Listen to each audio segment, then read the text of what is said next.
What did you have for breakfast this morning? Hamburger with. We all came back, yeah. Well, and there is a sense of like, well, we want to encourage participation, but we're going to present this, and then at the end we'll have like questions anybody wants to say, because sometimes it might, depending on the question, if it's like aligned with what we're talking about or not. So kind of keep the flow going, But there's always a fine line. You want to have everybody to participate, and yet trying to do a balancing act. Be funny. It's like giving a homily, and you want to like ask people questions. You never quite know how that's going to go.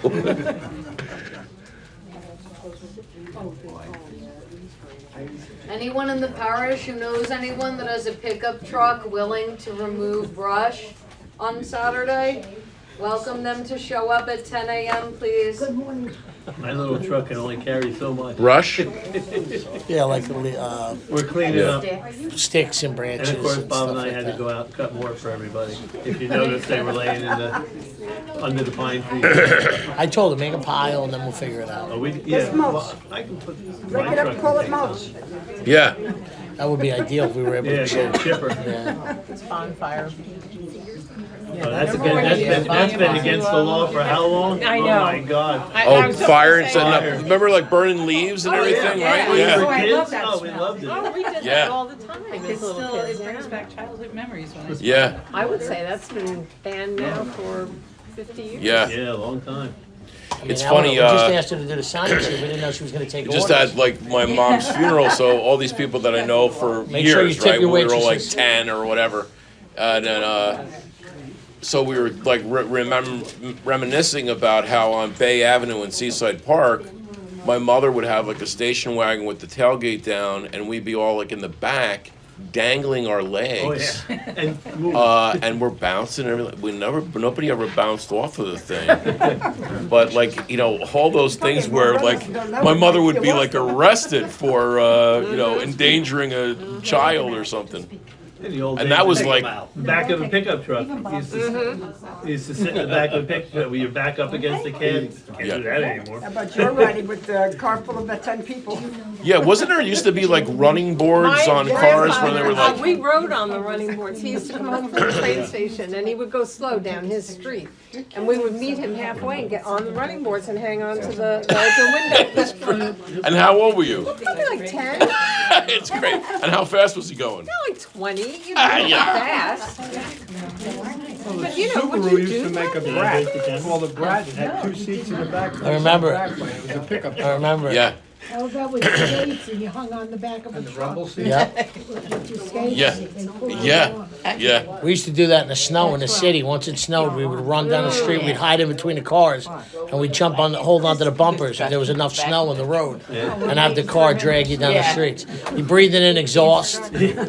Well, we used to follow the mosquito truck, breathing in that stuff all the time. Oh, yes. The foggers. You go in Follow foggers with your bikes. We were in our bike. I remember that. You didn't have any We don't do mosquitoes that though. anymore. Yeah, no, I didn't even mosquitoes, but I thought, God knows what else I got. Mosquito fog? Yes. Then they used to spray the Yeah, sewer. probably all The oil, and coat the top of the water so the mosquitoes couldn't lay eggs. In case somebody parks next to me. Yeah. Oh, yeah, that was my job. Was anybody. I don't see anybody either. It's up to you. No? Yeah, okay, why don't we start? I don't see anybody pulling in yet. So Dave's gonna start us off with a prayer, and then Kathleen, you sent me a couple things here, a little prayer about. I'll read it to you. So go ahead. Perfect.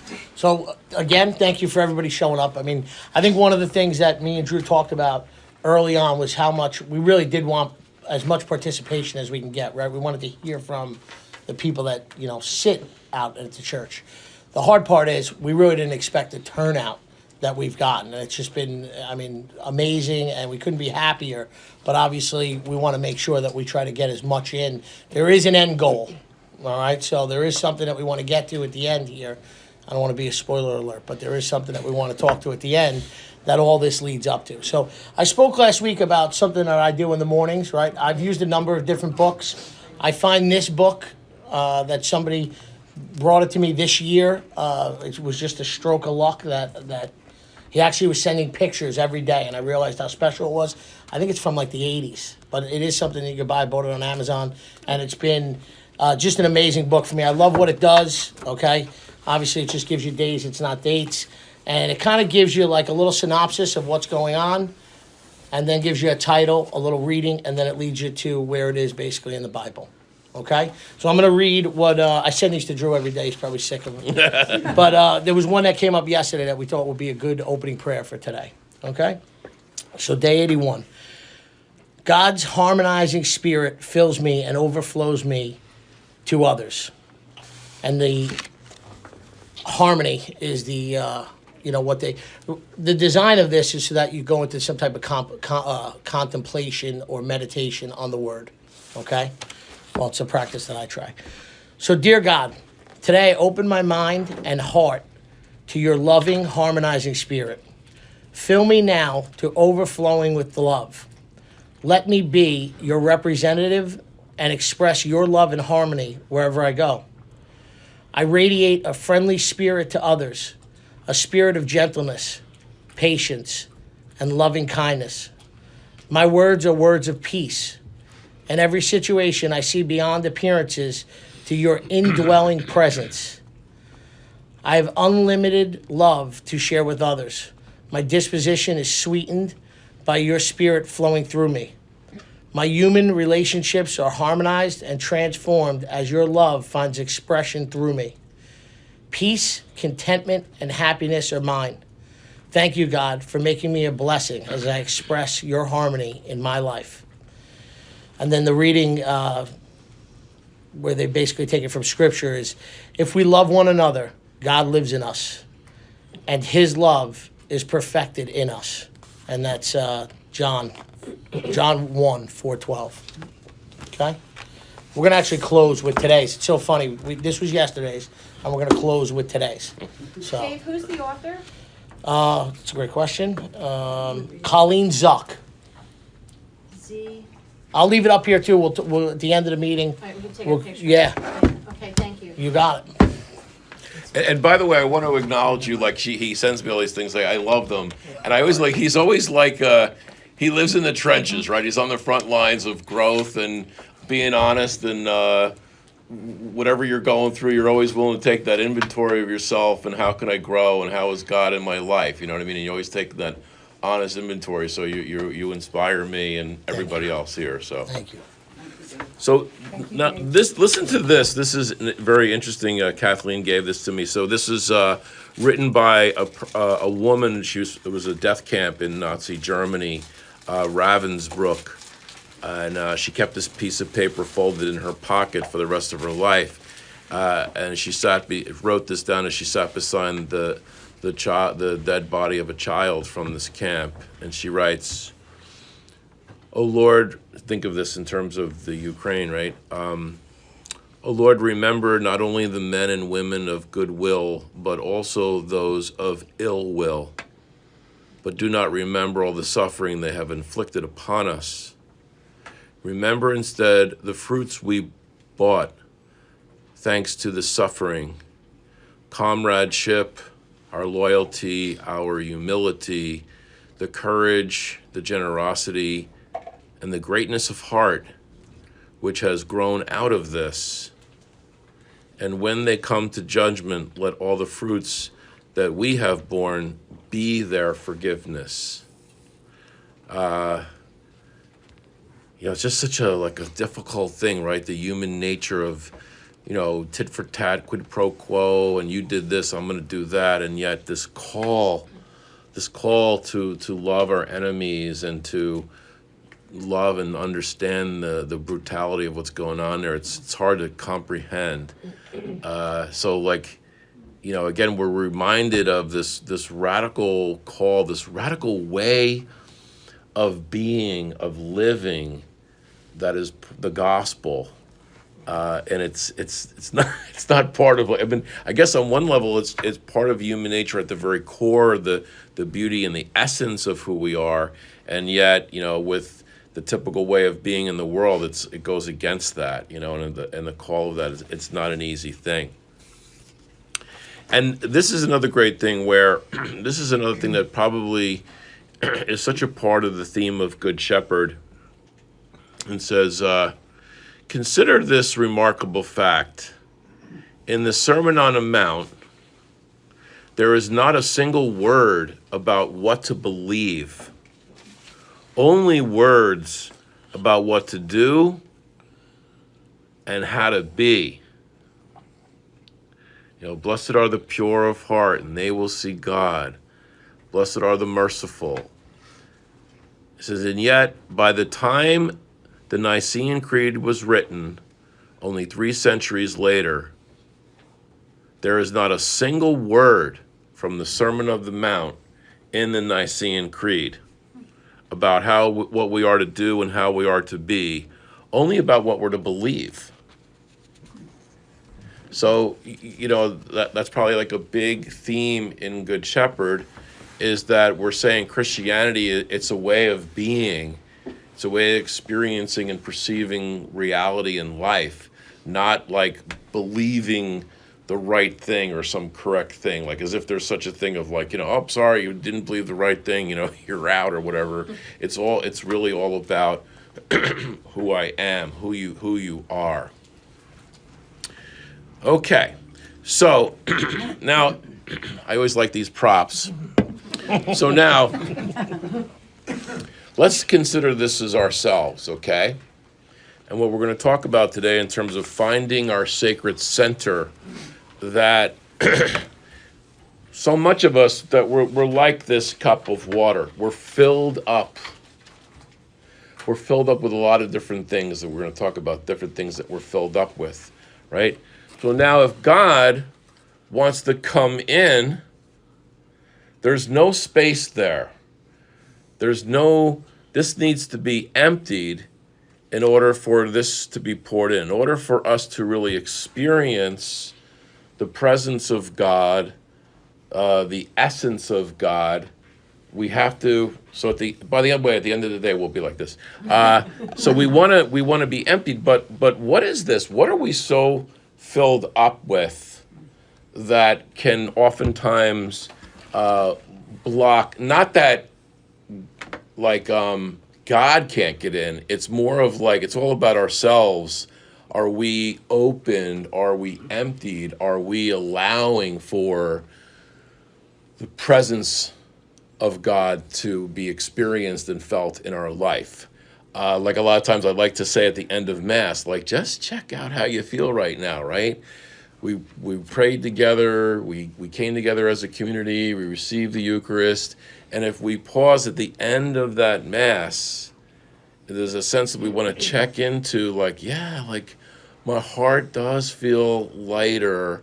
I do feel this presence, and like it's such a subtle thing, but we have to like allow for that to be paid attention to become more conscious of, in our living. So let's talk about what we're all filled up with here. And it's not easy to be emptied. So let's look at our life and let's see if you can connect with what I'm about to say. So there's a lot of things that fill us up and fills up our center and makes it difficult for us to experience this God's presence. So the first thing is for you to check into, do you feel guilty? Feeling guilty, right? We all have lived our lives. Some of us have made mistakes, right? Like it was the weirdest thing. I was leaving yesterday from my mom. We had the funeral, and I said a few words, and it was kind of fun talking to people I knew when I was like 10, you know what I mean? And they were 14 and I was 10, so they were like, now they're my brother's friends, so now they're 67 and I'm 63, So it's become a little equalizer. It was kind of cool, like talking to all these people in her 60s who I knew as a kid, and you know, it was fun. It was a good experience, and yet when I left my brother's house. I had to go back to work, and then as I'm leaving, I'm thinking, did I leave a little too early? I was the first sibling to leave. Maybe I shouldn't have left. Maybe I want to. And I found myself feeling like guilty. You know what I mean? And yet I text my brother later, hey, I'm sorry, I had to leave. And it was, hey, I love you, all good. You know, it's like, you know, where, you know, you have this feeling of guilt, and yet, like, that's not, it was like neurotic guilt, right? Does anybody have that neurotic guilt? But you because you had to go and do what you do best is help somebody. It's not like you left to just go for a joyride or take a walk and see something. I really didn't go to play golf. I really didn't. But Are you saying you feel guilty and you didn't need to? Is that what you're saying? yeah, like I noticed, like, I mean, in other words, I don't know whether there's times where we get into this neurotic guilt, like somehow I could have did this more, I could have did that better. Did I say that, and did that person misunderstand what I said? You know, something like that. You ever have that, right? Where that kind of, huh? Everybody has it. Everybody does that. And if they say they didn't, they're lying. Woulda, coulda. Right. The Felician nuns in grammar school did it to me for So, 9 years. yeah. The Felician nuns filled our cup with blocking God's presence. What Yeah. they wanted in the cup. I know. So you want to, so Eighth grade. you know, you want to like take a look at, like, you know, being reconciled to yourself. You know, that, you know, again, like, if I only knew then what I know now. Well, you know what? We only knew then what we knew then, and we did the best we could. And to be able to, right now, the place on which you stand is holy ground. And if we're walking around and we're feeling like a gnawing sense of guilt or coulda, shoulda, woulda, it kind of blocks that, right? So just sort of check into that about it whenever you feel guilty, to be able to forgive yourself and to honor yourself. The next thing is, now none of us really have this. It's called worry. That's me. Does anybody like it? It's really an interesting thing. Like, what are we worry, right? We worry about, and what's worry? Worry is we're worried about things that might happen, something about the future. So we're thinking about something down the road, hasn't happened yet, and then we worry about it. We think about it. So worry. So we all have this, right? We all worry, and it's almost like, think about the things you worried about 5 years ago. We probably don't even remember them. Wouldn't it be great if we could stop? You know, it's called like an anchoring experience. Like if I felt guilty and then I realized I had nothing to feel guilty about, that's an anchoring experience for me to then, going forward, the next time I feel that, to remember, maybe I'm making something out of nothing, right? So if you think about, have you worried about something in the past that was a total waste of time? Oh, yeah. Sure. Right? Yeah, many things. Okay, so now the idea of that is, like, you take that experience and then going forward to today, is there anything that you're worried about right now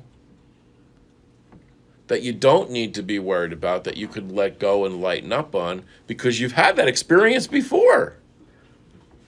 So it's like, have you worried about things from the past that you realize you didn't even need to worry about it? Oh yeah, everybody's shaking their head, yeah. And then you say, well, what about the things that you're worried about right now? Oh, well, no, I need to worry about those things. That's different than the past. So you want to try to practice, if you're worried about something right now, is remind yourself, is it possible that the thing you're worried about is just like that thing from 5 years ago that was a total waste of time, and I could be freed up from that? On You the know? computer yesterday, it said, worrying is like placing yourself in a rocking chair, gets you nowhere. Yeah, it's like a cycle.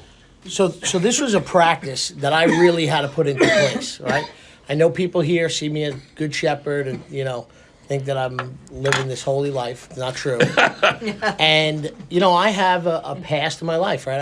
I have an ex-wife. I have, you know, things having to do with drugs and alcohol, and just things that it's very hard to deal with the guilt of that. So I had to really work with this, and it was explained to me, some by Drew, that the only way I could experience God was, like, experiencing God was a gift, and I could only experience it in present moment. And that guilt was me looking at what I did, what the past, and worry was about worry and fear. I put those two together. Was worried about what was going to happen, that I have no clue of what was going to happen. So in order for me to truly tap into this source of God, I had to work on that. And that was, you know, because it was real easy, especially early on, kind of getting on a spiritual path. It was real easy to always live in that past, you know. I mean, it's an easy thing, right? You're going through a divorce, so you're gonna think about the things that happened. I mean, but how do I then bring God's power through having some type of spiritual awakening? And that's how I had to practice that, right? I had to keep telling myself that this gift, this experience of God is a present. And that would remind me that it's my whole life is right now, this second, not a minute from now, not a minute behind, right? And then slowly but surely what ends up happening is I don't regret the past. It's actually now becoming like a little bit of a tool in my life, that I've had some experiences that I can share with other people, that there's a way through them. But it took a lot of practice, and that was the practice that I had to use. And I had to use like a little trick in my mind, right? That God is a gift. This power of God is a gift to me. And that would always remind me, right? What's a gift? A present. And stay present. And we've talked about, you know, Eckhart Tolle and using the power of now and different things to get me present, right? I used to have this trick early on where I would look for something green all the time, right? Because I'd be driving and I'd be just thinking about the damage or this or that, or worried about where money was going to come from or where a job was going to come from, because I really did, you know, blow my life up at one period in my life. And someone said to me, stop and find something green. And it was a trick, because all it did was bring me right here, right now. And that's all it was. And it forced me, and you can see this when you're driving down the road, look for something green. It's going to spin your head around. The exit signs, the side of the road. You know, you'll just sit there. I mean, I got goosebumps thinking about it, because there's a lot. And I've heard people say blue. Blue's tough because if you get a day like today with overcast, but green is everywhere. And you'd be shocked. So, you know, a lot of this to me is practice. And I had to practice it, because I wasn't, you know, I had that thing in my head, fake it till you make it. And I just used to have to keep doing that. There was a period of time me and Drew spoke about where I was in a belief struggle, like where I was struggling with belief, like in Jesus and this whole process, and I had to work through that, you know. And now, thank God, it's evolved, you know. But try to practice it when you're experiencing worry. I love my mother, and especially after what you went through this week, I've had a lot of reflection. My mother just lives in worry, right? My daughter got her license this week, and it's like all about you know, it's like, Ma, take a deep breath, right? Yeah, she might bang up the car. It might happen. Let's take a deep breath. Let's not worry about that. Let's have faith that God's going to care for her, you know? So just try to practice it, okay? Yeah, by the way, that's a really good point. Like, so when we're talking about this, we could talk, say, like guilt or worry or whatever, and it's like, yeah, that's real nice, but we want to, like, be aware of it, and then how do you see that in your life? So in other words, later on today, if you're starting to worry about something or you feel a little guilty about something, say, there we go. Now let me try to, like, implement what we were talking about this afternoon. Okay, the third thing is being busy. You know, you say to somebody, are you busy? Oh, yeah, I'm very busy. Yeah, I'm busy all the time, as if like that's like a really good thing, to be busy, to be occupied. Oh, I'm so occupied. I'm really busy. That's great. Like, we almost like celebrate that, you know? And then if you're not occupied, then it's good to be preoccupied. So you're, you know, I remember talking to a woman where she had to have oral surgery, and it was like a month away, right? And she's preoccupied, worried, preoccupied, the whole thing. And I kid around with her. I said, you know what you to do? Leave here, go to the oral surgeon's office and sit in a chair for next month because you're already there, right? Like, why wait? Just hang out for your surgery. So preoccupied, right? We get preoccupied, right? And you ever do that? You ever drive and you get where you got to and you go, I don't even think I was present to the entire trip, All the time. right? How did I was just like, I was off so being busy and being preoccupied. No daydreaming? If you hate driving, it is, but So, well, it's funny because there's a philosopher, Spinoza, who coined the term horror vacuume, meaning we have a fear of being empty. We have a fear, we gotta like fill ourselves up. How many times, as I was driving down here, I thought, oh, let me listen to this guy, and let me listen to this thing, or video, or whatever, on the radio. Like, no. Drive in silence. It probably would be more powerful for you to drive in silence and then present here coming out of the silence rather than coming out of like information. I remember doing 30 days of silence at a retreat during the seminary. Imagine 30 days, you're in a room by yourself, no TV, no radio, you're eating in silence. Of course, I was kind of like, trying to make people laugh. And only the Bible. The only thing you could read was the scripture. And I want to tell you, see, that's a thing, right? We to enter into the solitude, the beginning of entering into solitude is not a good time. It's not fun to enter into silence. So the horror of silence, right? When we come home, right? What's everybody gonna do, right? They're gonna go home, turn on the radio, talk on the phone, put the TV on. They're gonna get all that. So again, try to practice sometime today where you're gonna spend 15 minutes or whatever, you're in your home, silence, absolutely nothing. We human beings, we run from that. We're afraid of that. To enter into the silence and the stillness. Another thing is, we get confused. A lot of times people will come in, they're young people, like 19, 20 years old. I don't know what to do. What is your major in? And I go, like, dude, just go to school and just enjoy, take your classes, get your associate's degree, allow yourself to like live into life. You know what I mean? Like if we ask ourselves, what's the next week gonna bring? What's this afternoon gonna bring? I don't know. Why do we always have to figure it out? Imagine if you had like a crystal ball and they said, okay, you're going to live X amount of more years, and here's the film of your life, and you're going to know every little detail. It's like we want to like know, right? Why can't we just, the only thing we really need to know is the winning tickets to the lottery. But if we could just, I don't know. Can you live in the not knowing? And what happens is we can live in the wonder of life. Living in the wonder of being alive.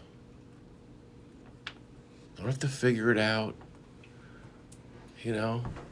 Just live in the wonder of life itself. And that again, when you think of like last week with the scripture of like God's name is I am, form of the verb to be, essence itself, like somehow like life is conscious. Like life is aware of you.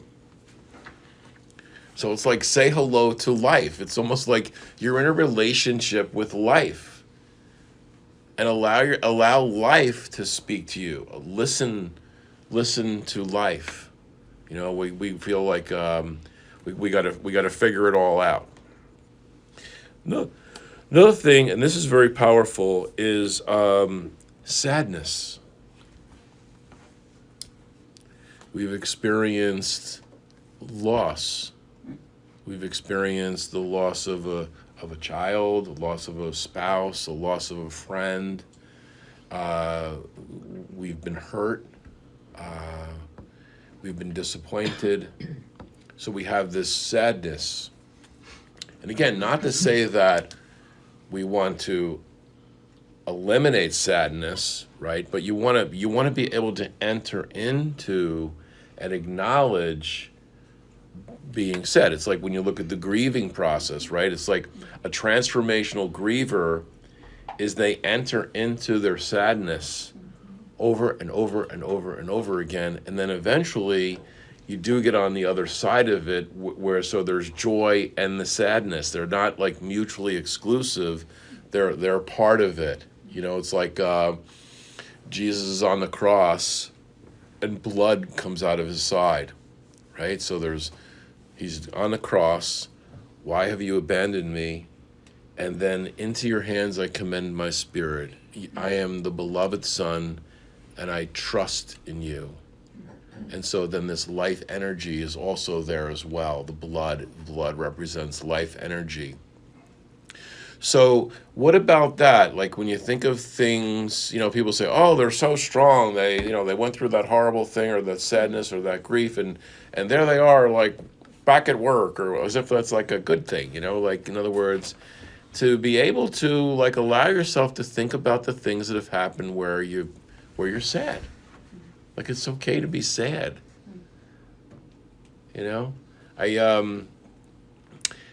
At the funeral, they had a picture of my mom when she was maybe like 35 years old.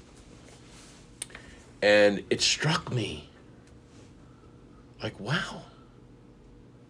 I think because my mother was alive for 10 years, that I never really was in touch with grieving the loss of her. Because I really lost her 10 years ago, but she was alive, so you could come and see her. So I wasn't really totally in touch with that I had lost her. And I saw this picture of her, sort of the vibrancy of her when she was like 35 or 40. And it struck me like, wow, yeah, my mom, and allow myself to feel that grieving, to grieve the loss of that, So to think about that in your life, the times where you've been sad or hurt, or someone that you knew and loved that died, where you allow yourself to feel the grieving of that and the sadness of that, to not like block that off.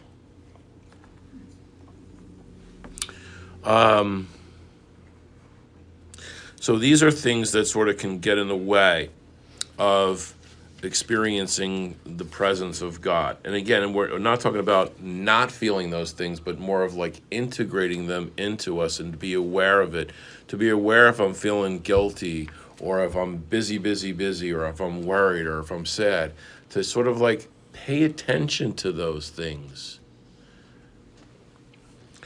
So now let's talk about some spiritual disciplines that we need to create, where we can create more of that space. And sometimes when you think of like discipline, we can think of like, I'm disciplined. I have got control over a situation. I'm disciplined over my diet or something, or the teacher had to discipline that child. They had to, maybe it's like a punishment or a control. Where discipline in the spiritual world, in spiritual terms, spiritual life means, discipline means to create a space, to create an empty space. So when you think of like a disciple, to be a disciple of Christ, to be disciplined and to be a disciple is to create a space in our life for this presence of the divine. So the three disciplines, the first one is solitude. And I'm going to ask Dave if he could read the scripture passage. So this says, so you have solitude. So you have to have time in your life of solitude. Solitude comes from solaris, which means about being alone. So where do you spend time alone? Very important. I'm almost like you gotta. It's not even like an option, really. Like you have to recognize and acknowledge, I have to spend time alone. The second thing is to have community, which you could be like in a marriage, is a community. The parish family of Good Shepherd is a community. Our friendships, the people that we know, these are all a community as a part of coming to experience the presence of God in a marriage, in a community, in a friendship, in a parish family. And then that follows out of that is care, caring about people. So like look at Good Shepherd, right? And for while we have solitude and prayer and community, it's got to also flesh itself out in helping other human beings. So The choice of the 12. Now it was about this time when he went into the hills to pray, and he spent the whole night in prayer to God. When day came, he summoned his disciples and picked out 12 of them he called apostles. Simon, who he called Peter, his brother Andrew, James, John, Philip, Bartholomew, Matthew, Thomas, James of Alphaeus, Simon called the Zealot, Judas, son of James, and Judas Iscariot, who became a traitor. Next. No, that's good. So okay. So first of all, notice what Jesus does in that gospel passage. He's about to pick the disciples. He's not going to pick them on his own. He's going to go away to a place at night to pray, to be alone. And out of that, he makes his decisions. To recognize that when you're alone and you talk about your worry and your sadness or confusion or whatever's going on, and you bring it in that silence to the living God, and it's like, I need to be inspired. I need your wisdom. I need your strength. Watch what happens. Do we do that? Oftentimes we feel like we gotta figure it out ourselves. Like our own strength, which probably creates a lot of anxiety and worry. I have a question. Does anyone here consider themselves agnostic in any way? Where you're not sure. Where you're not sure about God in that, let's say, in your life, in your whole life, right? And I don't see any hands, right? Which I'm glad, because my exercise wouldn't have worked. Then I ask you, how many people bring God into every decision and every area of your life? Your relationship, your finances, your job, okay?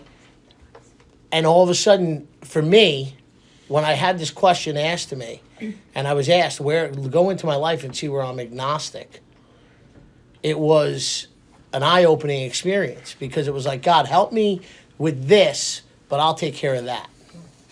And it was through being quiet and really now I know that the first person I have to go to with anything is God, right? I'm making a change in my career. God. I'm going to go through something with my parents. God. Something with my children. God. Even if it's just a minute, you will see me, oftentimes you'll see me even here. I'll be sitting in my car. I'm not on the phone, I promise. Sometimes I am, but sometimes I'm not. I just need to get centered. And a lot of times that only comes, and it was an area where it was really hard for me to accept that, right? There's an acceptance there that I had to accept the fact that, I want to say that I'm living on this, trying to live this spiritual life, but then I had to really look at all these areas of my life that I wasn't inviting God into. And I encourage everybody here to go through that experience. See where, you know, when you sit down to pay your bills, you ask God to be part of that process. Because he's taking care of you this far, I promise you. We just don't realize that when we start bringing God into every one of those situations, we're amazed at the answers that start to come. And the different way that I know for me that I started to react to things where, you know, a lot of that fear would go away because I was bringing faith into it. And it only came with some time of being quiet. So. Yeah, and it's very interesting going back to when we are quiet, where that's not going to be like necessarily an enjoyable experience, particularly in the beginning. Many of the, I think we started out with like 15 guys. Several of them left. They couldn't take that being by themselves. You know what I mean? And then, you know, of course, then you get to the point where, like, you know, one of those, like, no matter what, I'm going to hang in here. I'm not quitting. And, but, I mean, you know, you really have times where you go from, like, wow, I don't like myself. I don't feel good about myself. Or I don't like being alone with myself.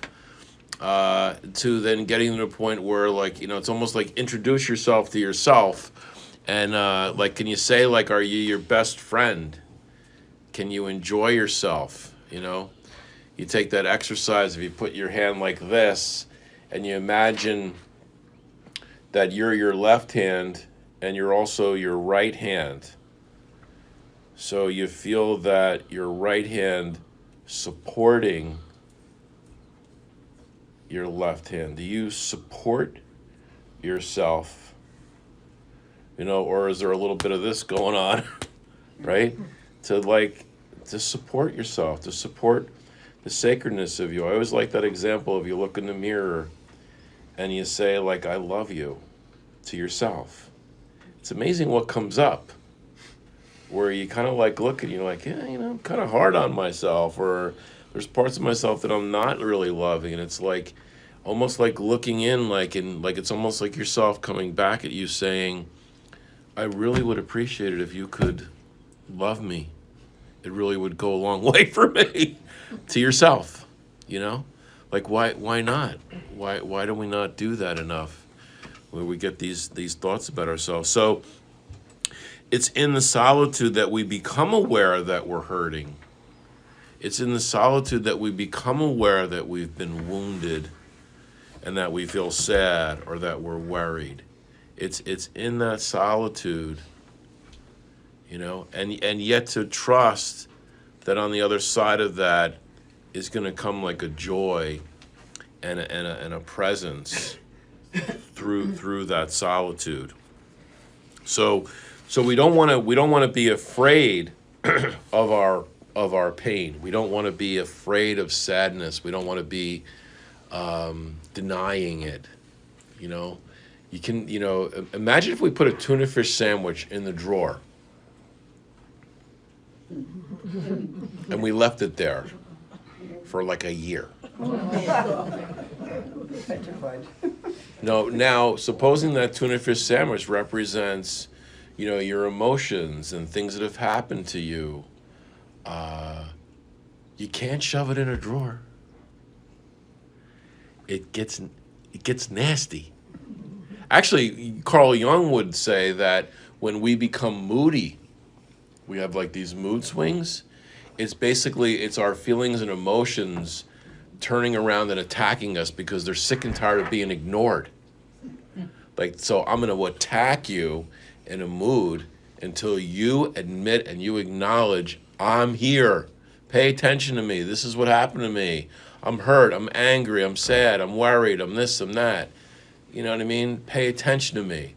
So oftentimes, like, our feelings start coming up and we go, get down there. Be quiet, you. You know, it's like, no, allow all of that to come forth and allow this transforming power of the divine in the midst of all of that. So we cannot be afraid of our losses. We want to embrace them and to not push them away. And that we won't be able to experience joy if we're not willing and allow space to experience the other emotions. So that to trust that, joy is on the other side of facing and entering into that, leaning into it. So like when Jesus says, take up your cross, he doesn't say make up a cross, and he doesn't say give the cross to somebody else or be a cross to somebody else. He simply says, take up your cross, take up the thing. You okay? Yeah. Yeah. It's the nuts.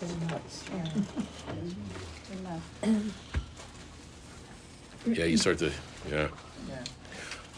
Okay? You okay? So take up your cross. Oh, you're fine. Thank you. Take up your cross. Take up. It's like embracing everything that happens to you. I love that. There's a book by Viktor Frankl, who was a Jewish psychiatrist in concentration camp, and he lost his wife, who was pregnant, his mother, his father, his sister, and he comes out of the thing, and he writes a book, Say Yes to Life, no matter what. Like, wow. Incredible. Say yes to life. So ask ourselves, are we saying yes to life in the midst of all the different things that have happened to us? Take up your cross. Say yes to life.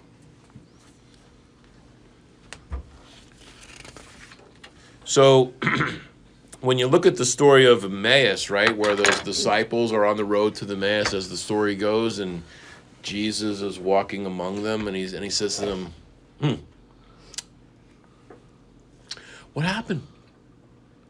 Oh, this guy, we love this guy. He was great. We thought he was the prophet. We thought he was the Messiah. And he was crucified, and we're so sad. All our hopes have been dashed. We're heartbroken. And Jesus says, tell me about it. Tell me what happened. I want to know everything that happened. I want to know what it's like for you. This is Jesus on the road to Emmaus, asking these broken-hearted disciples, what happened?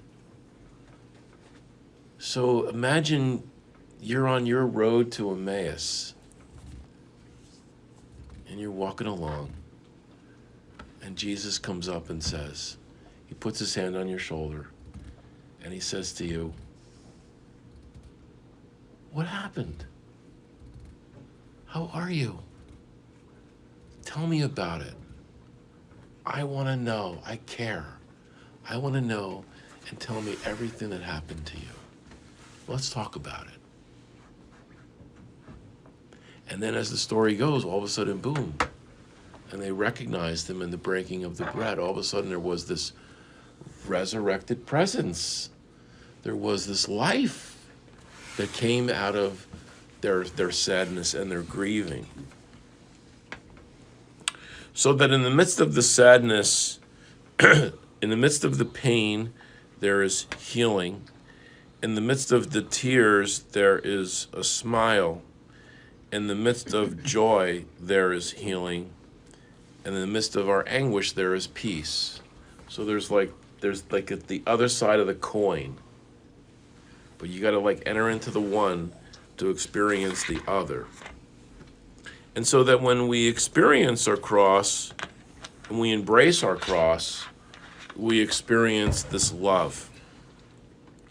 And so that in the Christian vision, joy and sorrow are not each other's opposite. Gladness and sadness are not separated. They're all entwined and part of each other. Like with the prayer that Kathleen had given about the woman, the survivor, where in the midst of this unbelievable agony, these people were transformed with compassion and humility and community and love that came out of that unbelievable pain. You look at the people in the Ukraine, right? They're like almost inspiring everybody in the world, like how they're coming together and they're like, it's like leveled and they're like, we're gonna rebuild it. Like it's like, it's amazing. They're just the love they have for their country is inspirational. So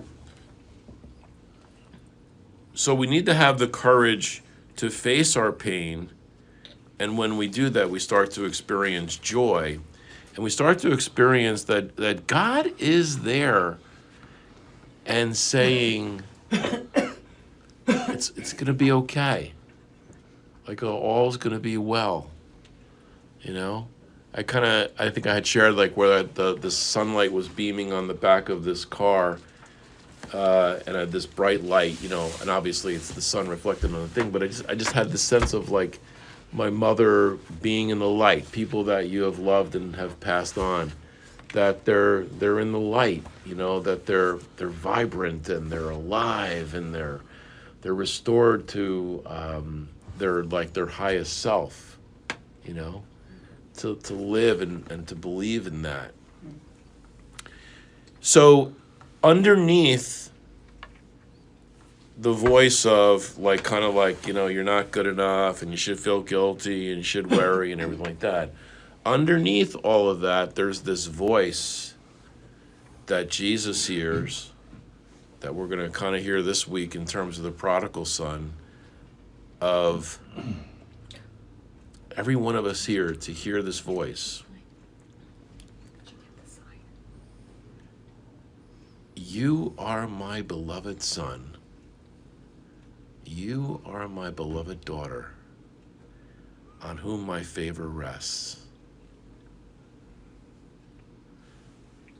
To hear that, you are the beloved. Jesus heard that. Jesus knew that. And it's Jesus knowing that he was able on the cross to say, into your hands I commend my spirit. And in the humanity of Jesus, right, he has that moment of, my God, why have you forsaken me? Have we ever had that moment? Why have you forsaken me? Where are you, God? And yet, on the other side of that, if you know you're the beloved, you're able to say, into your hands I commend my spirit. I give my life, I give everything that has happened to me, I give it all over to you, and I surrender all of that to you. And hearing those words, you are the beloved. That before you were even formed in the womb, God says, I have loved you with an everlasting love. I have formed you, and you are mine. You belong to the living God, and you are the beloved, and to live in that.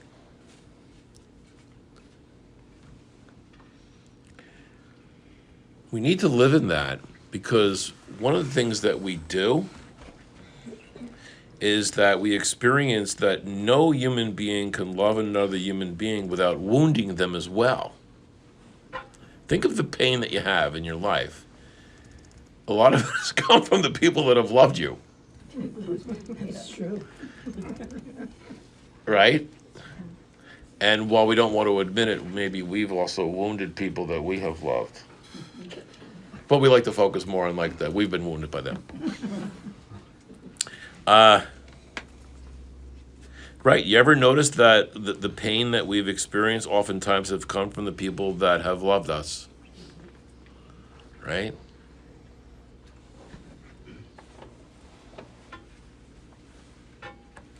So So what happens, right, is that, you know, what happen we love and we want to be loved, and we can think of like people in marriage and friends and family and in the community and everything like that. And it's like I could sit here and go, I want to know, I want to forgive all of you for not being God to me. for you know what I mean, right? It's almost like when you look at like partners, right? Like, you know, Mike and Fran, Kathleen, George, right? So in other words, no. But oftentimes, right, there could be this sense of like, I want you to love me in a way where you're going to be there for me, like in every which way that I possibly want you to be there for me. And then when that inevitably never happens, we get disappointed. So it's just like we're talking about like the sign, so we're going to put it in the sign, take away your expectations and move into appreciation, right? So, but that's what we do. We oftentimes, our heart is formed, created by God, and it yearns for perfect love. Our heart is created and formed, and we yearn to be loved perfectly. But we make the mistake thinking that somehow there's some other human being out there that's going to love what my heart yearns for.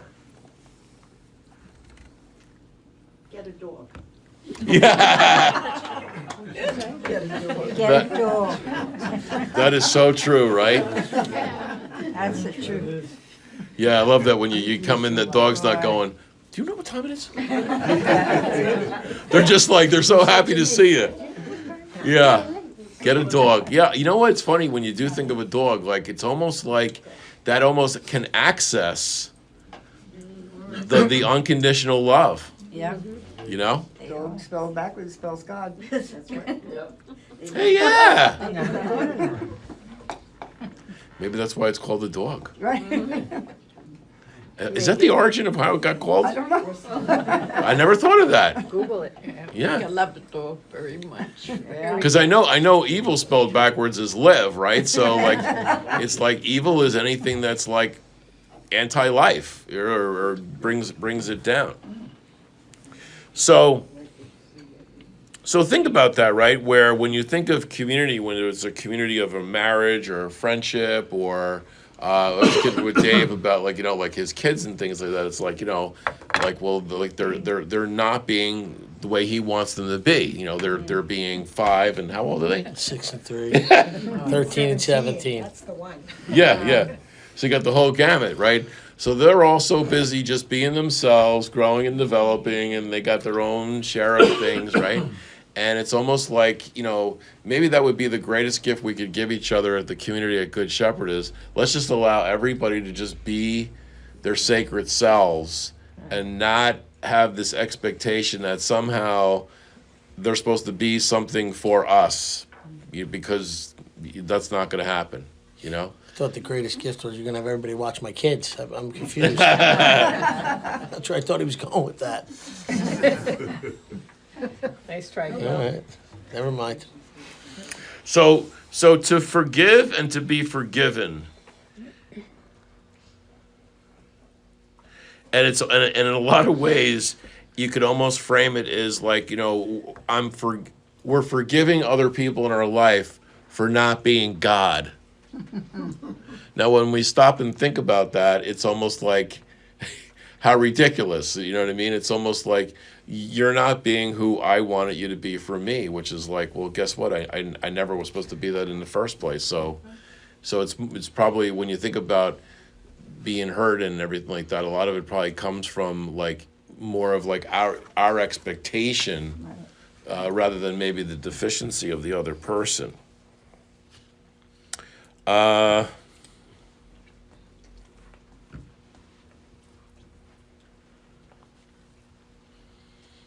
So also too, when it comes to like, it's like if we come out of solitude and we come out of this feeling like that I'm the beloved, now when I'm in a relationship, I'm not coming out of that relationship of like a neediness. I need you to be a certain thing. So we have one needy person and another needy person, and they come together. It doesn't go well, right? It's like, I need you to meet my need, and you need me to meet your need, and both of us are so got our own toothache or whatever, and we're not able to really to be there for the other person like we'd like to. So when you look at, like, say, like Good Shepherd as a community, right? That to recognize that we all have gifts, and so that we're leaders when we're giving that gift, but we're also followers when we're allowing ourselves to receive the gift of other people. So that everybody here at Good Shepherd, I kind of like the idea of, not really having like a hierarchy or anything like that. In other words, like, we're just all part of this community. That this parish community is not, any one person or whatever. It's like we're all coming together as a community. I always thought that was like crummy when like at St. Andrews, like when we were going to get a new pastor, and they came in and they met and everything like that, and it's like, the bottom line is, like, nobody had a say in the matter, and they had a meeting, but they already decided who was going to be, so they have like no say. Or, back in the day, I think of like St. Clement's up in Matawan by me. So you have these people that have been there since 1920. Building the community, the whole thing, that's the whole thing, and all of a sudden they just come in and say, we're shutting this thing down, and you're gonna go join over there with St. Joe's in Keyport or something like that. It's like, well, wait a minute, like, this is our parish, but it's like they have no say. Where, like, a Good Shepherd, the idea is like for everybody to be a part of a community, and that we're leaders and followers, and we allow each other to share the gifts that we have. Okay, and then the final thing is like to care. So you have solitude, spending time by yourself. How about that? Can we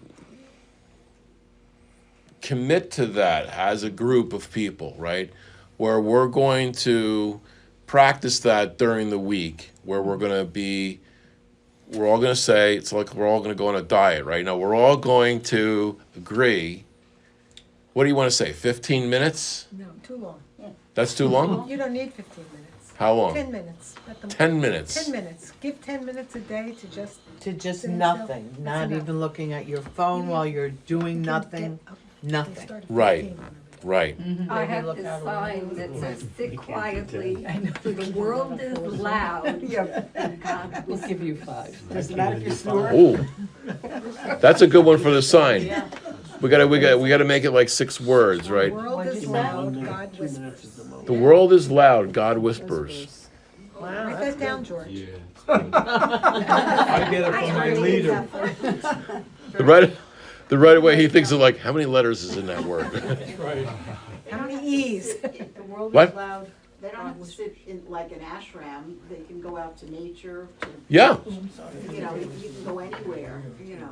You could drive the car, like coming down here is like you ever drive the car and just choose to not have the radio on. Plenty of times. You know what I mean? Yeah, just experience driving the car. But there's a lot of outside noise. But how do you quiet your mind? We have to remember. So that you can receive. I mean, I could do 10 minutes, but I'm thinking of 10 different things in that 10 minutes. So, So what is the practice that you propose for us to learn how to quiet our minds so that God can speak to us? so I'm gonna tell you, I have that problem, and I've done a lot of different practices. I read a book, 10% Happy, 10% Happier, I think the name of it. Next week I'll bring the book. And it talked about that. It talked about how to work on, I needed something. So initially when I started trying to do meditation, I needed sounds, I needed like nature, and I had to try to visualize. I've done a couple things where I've tried to just experience my body, you know, where like I get real light and I'm thinking about my head and my shoulders and my fingers. Right, that is. What I will tell you is for me, doing some type of meditation, which I do daily, with something. Because I then don't let the mind wander, right? This is some type of word of God. So if I take that one word, like harmony, and sometimes I literally have to say it just through, I only really do 5 minutes because I'm just not capable of going longer than that. That's Usually almost like because a I'm, mantra. yes, but most of the time I don't have to keep doing that. I could do it 3, 4, 5 times, and then all of a sudden I could start, and as thoughts come in, I just let them go. You know, I don't, someone told me that I got to think of it almost like a TV in the other room. And I'm hearing it, and I'm just letting it go. And if it's something that I feel like maybe God is trying to say to me, then, I really listen to that. And some of the things like, oh my God, I got to make sure I'm home today at 5 o'clock, that just goes. We practice centering prayer in church every Tuesday morning. There you go. And it's about showing up. Even at home, it's about showing up. It's about just sitting. And centering Practice. prayer isn't words. It's just being quiet for 5 minutes or 10 minutes, and just trying to be open to God's presence, because God is within you, God is everywhere. And it's just that. And there isn't anything that happens, there isn't any way to do it right. It's just a practice, it's a discipline. And if you do it every day, you find that in the course of your day, you're more aware of God's presence for every little thing that comes along. And that's really all it's about. It's just about, that's what centering prayer is. Centering prayer is just showing up and being quiet for 5 or 10 minutes, so. Yeah, and it's like, probably a lot of us are not going to go run the marathon this afternoon because we're not in shape. But, if you start walking or go to the mailbox or whatever, right? So you start to build up. It's like you build up or lifting weights or whatever. So that it's the same thing with silence. Like you're not going to go sit down and just become some Trappist monk who's been doing it for 30 years, right? So so you just allow yourself, like Kathleen, you enter into the experience. And I like the idea of breathing. Because breathing is a present moment thing. So if I'm focusing on my breath, and your mind can't think of two things at the same time. So if I'm focusing on my breath, it kind of like brings down the thoughts. So I'm just breathing in and out, or like you say, harmony, something simple. But breath is like, we're not conscious that we're breathing, and we're breathing all the time. So if you could be just conscious of your breath for 10 minutes, you're entering into that presence, So let's just for a second, right? Just like right now, just focus, like be aware that you're breathing.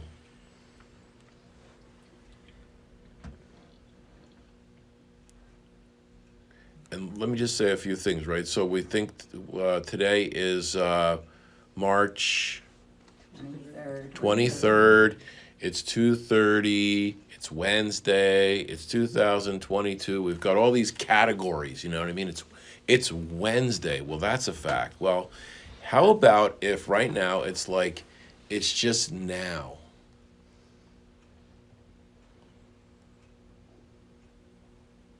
This is the present moment. It's now. And life is always and only now.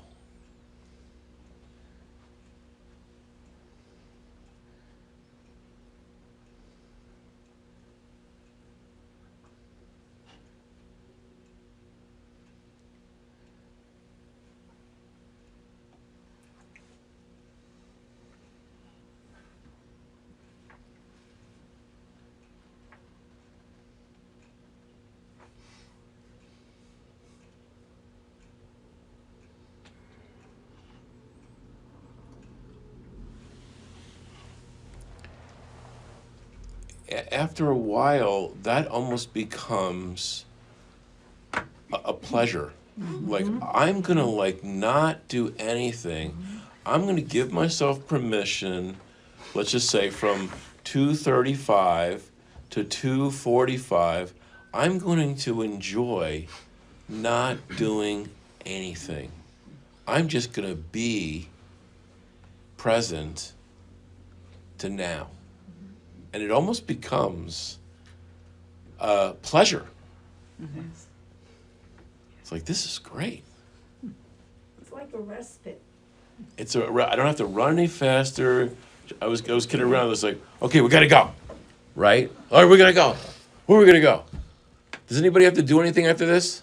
Yes. Right. So it's like, it's in your mind. I gotta go. Like, whoa. I'm very busy. So, and not to say we do have things we gotta do, right? But. So I just want to leave you with this, and then Dave's going to do the closing prayer. Henry Nouwen was talking about, he got into watching these trapeze artists, and he was watching them all the time, and he learned about it, and he would follow them and travel with them and everything like that. And he was saying, this one guy who was telling him they were like these famous trapeze guys from Germany, and he was saying that the most important thing is that I have a tendency to want to catch the catcher. But if I try to catch the catcher, it's going to disrupt things. You can't catch the catcher. He goes, I have to allow myself to be caught. I have to allow myself in this thing to just put my arms out and just let the catcher catch me. Right?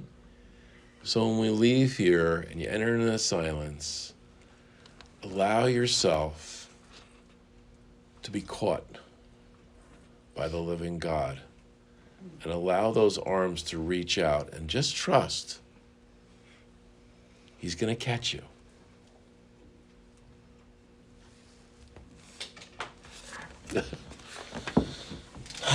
So I'm going to end with this, right? I just had that experience, okay? Got quiet for a second, was concentrating on my breathing, and sent this to Drew today, and something told me to read the next page. Now, I keep something over the next page every day so that I don't see the next page, so I can be as present as I can.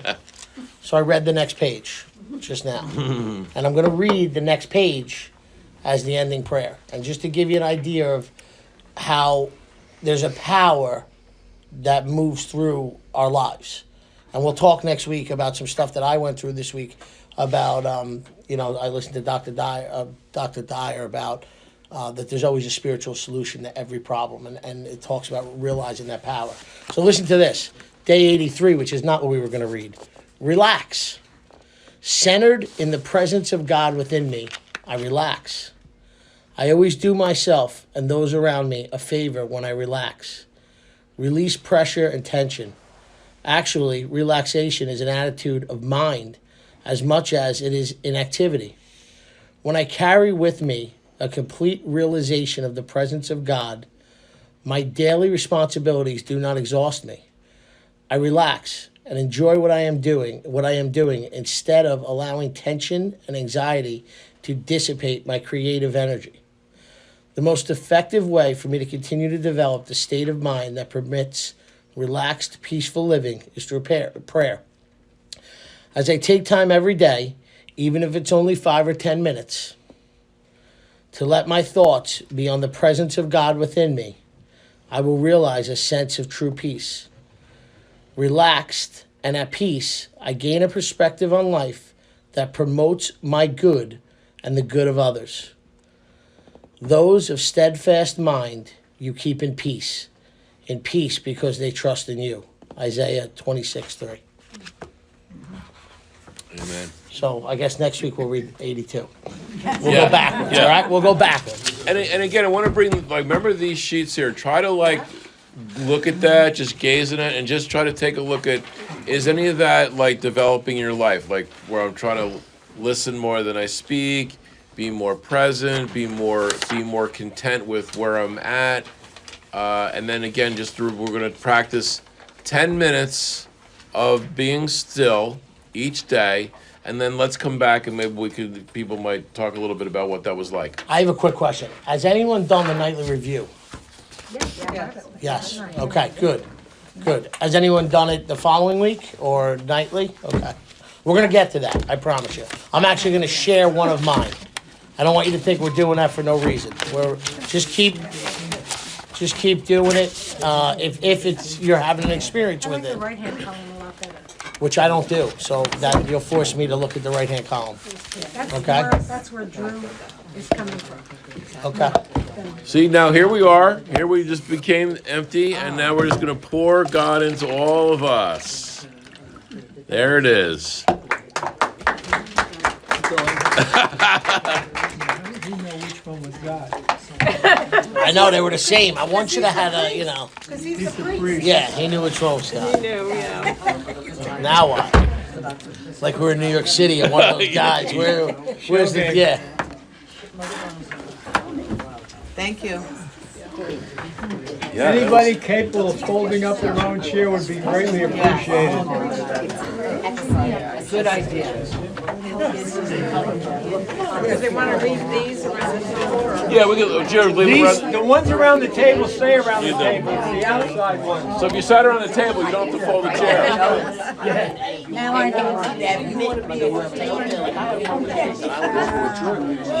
He's always there. Share Oh, yeah. with someone something.